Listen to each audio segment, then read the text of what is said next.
नमस्ते दोस्तों, कैसे हैं आप लोग। दोस्तों, आज हम बैठे हैं बीकानेर सिटी जो राजस्थान में है और अब हम यहां से जा रहे हैं देशनोक जो बीकानेर से मात्र 30 किलोमीटर की दूरी पे है और हम वहां आपको दर्शन कराएंगे मां करणी के। जी हाँ, जिन्हें चूहे वाली माता भी कहा जाता है और उस मंदिर में हज़ारों की तादाद में चूहे हैं। तो चलिए दोस्तों, हम चलते हैं मां करणी के मंदिर देशनोक दर्शन करने। अगर आपको मेरी वीडियो अच्छी लगे तो प्लीज़ उसे लाइक, शेयर और सब्सक्राइब ज़रूर करें। यह देखिए दोस्तों, हम मंदिर के बाहर पहुंच चुके हैं और ये मंदिर के बाहर कई सारी प्रसाद की दुकानें हैं। अब हम मंदिर के अंदर जा रहे हैं और आपको करणी माता के दर्शन कराते हैं। तो चलिए मेरे संग मंदिर के अंदर और बोलिए जय करणी माँ। दोस्तों, जैसा मैं आपको पहले बता चुका हूँ कि इस मंदिर में चूहों की तादाद बहुत ज़्यादा है और इस मंदिर में माँ करणी को चूहे वाली माता के नाम से भी जाना जाता है। तो अब मैं आपको चूहे वाली माता का पूरा इतिहास विस्तार से बताऊंगा। माता करणी के इस मंदिर में कई सारे चूहों को विभिन्न तरह के पकवानों का भोग भी लगाया जाता है। बाद में चूहों द्वारा लगाए गए भोग के झूठे प्रसाद को भक्तजनों के बीच वितरित किया जाता है। मान्यता है कि माता के मंदिर में जो भी आता है उसकी सभी मनोकामनाएं पूर्ण हो जाती हैं। इस मंदिर का निर्माण बीकानेर रियासत के महाराजा गंगा सिंह ने करवाया था। कहा जाता है कि माता करणी माँ दुर्गा की साक्षात अवतार हैं। अगर इतिहास पर गौर करें तो 1387 में माता करणी का जन्म रेगूबाई के नाम से एक शाही परिवार में हुआ था। विवाह के बाद उनका सांसारिक मोह माया से लगाव टूट गया और वह एक तपस्वी का जीवन जीने लगी।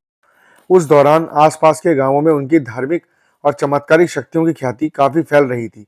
इस कारण दूर दूर से कई लोग माता के दर्शन के लिए आने लगे। कई इतिहासकारों का यह तक कहना है कि माता करणी करीब 151 साल तक जिंदा रही। तब से लेकर आज तक माता के कई भक्त उनकी श्रद्धा पूर्वक पूजा करते हैं। करणी माता के मंदिर में करीब 25,000 से भी अधिक चूहे मौजूद हैं। कहा जाता है कि यह चूहे माता करणी के वंशज हैं।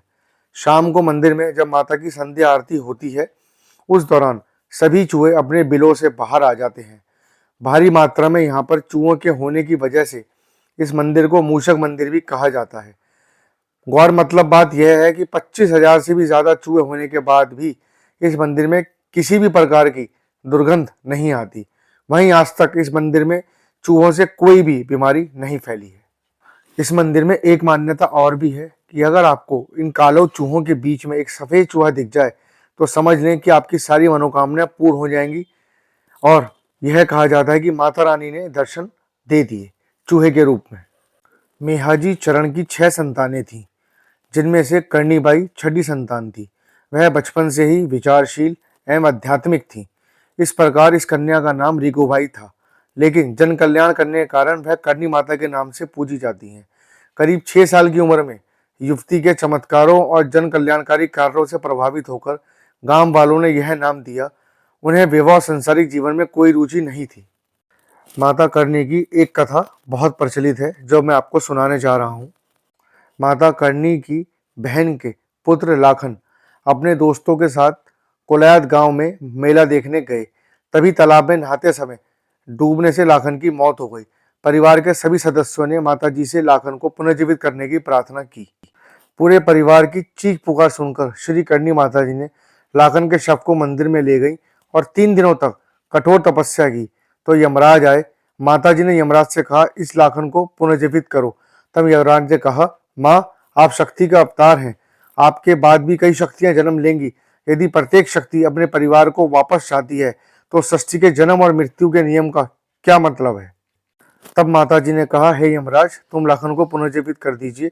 मेरे परिवार की चिंता मत करो। मैं आपसे वादा करती हूँ कि आज से मेरे वंशज देवावत की मृत्यु के बाद तुम दरवाजे पर नहीं आओगे या तुम्हें लेने आने की जरूरत नहीं पड़ेगी, क्योंकि मेरे वंशज देवावत की मृत्यु के बाद वहां काबा बनेगा और काबा में जो मरेगा यहीं पर दीपावत बन जाएगा। इस प्रकार यमराज ने प्रतिज्ञा की कि चौथे दिन उन्होंने मृत लाखन को जीवित कर दिया और उसे उसके परिवार को सौंप दिया और कहा, जब तक मैं जीवित हूं मेरे सामने कोई पुत्र नहीं मरेगा। तो दोस्तों, इस मंदिर में जितने भी चूहे हैं वो सब मां करणी के वंशज हैं। दोस्तों, अगर आपको मेरी वीडियो अच्छी लगे तो प्लीज उसे लाइक, शेयर और सब्सक्राइब जरूर करें। जल्दी मिलते हैं नई वीडियो में।